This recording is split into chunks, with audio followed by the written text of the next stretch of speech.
षड्रिपुषडूर्मि षड्विकार हर सन्मुख षण्मुख जनक विभो साम्ब सदा शिव शम्भो शङ्कर शरणं मे तव चरणयुगम्।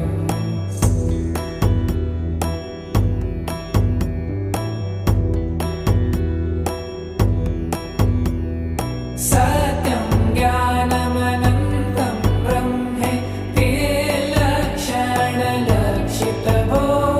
साम्ब सदा शिव शम्भो शङ्कर शरणं मे तव चरणयुगम्।